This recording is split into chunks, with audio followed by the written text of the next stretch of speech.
लेकिन इस कलिकाल में हम केवल आसन और प्राणायाम तक ही सीमित रह गए।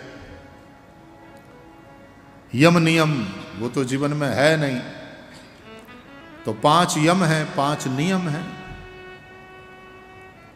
अहिंसा, सत्य, अस्तेय, अपरिग्रह, ब्रह्मचर्य, ये 5 यम हैं। कायिक, वाचिक और मानसिक तीनों प्रकार से अहिंसा का पालन। काया से तो किसी की हिंसा न करें, वाणी से भी किसी के दिल को ठेस न पहुंचाएं, और मानसिक हिंसा से भी बचें। कभी काया से तो आप हिंसा नहीं करते, वाणी से भी नहीं करते, बोलते नहीं, लेकिन मन ही मन कोसते बहुत है, उसका बुरा बहुत चाहते हैं, वो मानसिक हिंसा हो गई। क्या हम इन 3 प्रकार की हिंसा से बचते हैं? शुरुआत ही वहां से होती है, अहिंसा। दूसरी बात, सत्य।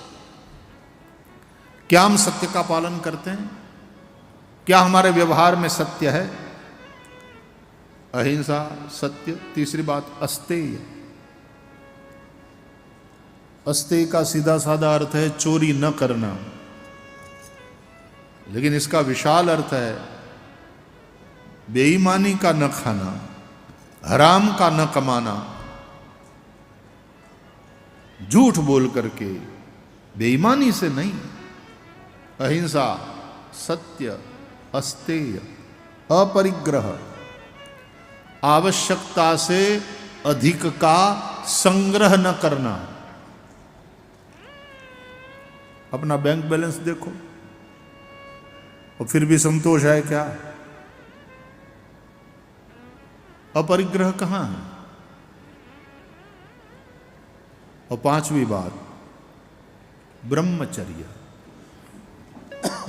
कायिक, वाचिक, मानसिक ब्रह्मचर्य का पालन बहुत विस्तार से समझाया गया है शास्त्रों में इन बातों को। क्या ये 5 प्रकार का यम, यम यानी संयम, यानी ब्रेक, यानी कंट्रोल, अपने खुद के ऊपर, क्या वो है? आप कहीं भी जाने के लिए घर से चलो अपनी कार में, तो the first thing you suppose to do is check the brake. नहीं तो कितनी ही बढ़िया कार क्यों ना हो, अकस्मात हो सकता, ब्रेक ठीक है कि नहीं। इसलिए ये जो यम है, ये संयम है, ये ब्रेक है। क्या इतनी चीजों से तुम अपने आप को बचाकर योग की यात्रा के लिए तैयार हो? और फिर नियम, ये एक्सेलरेटर का काम करता है,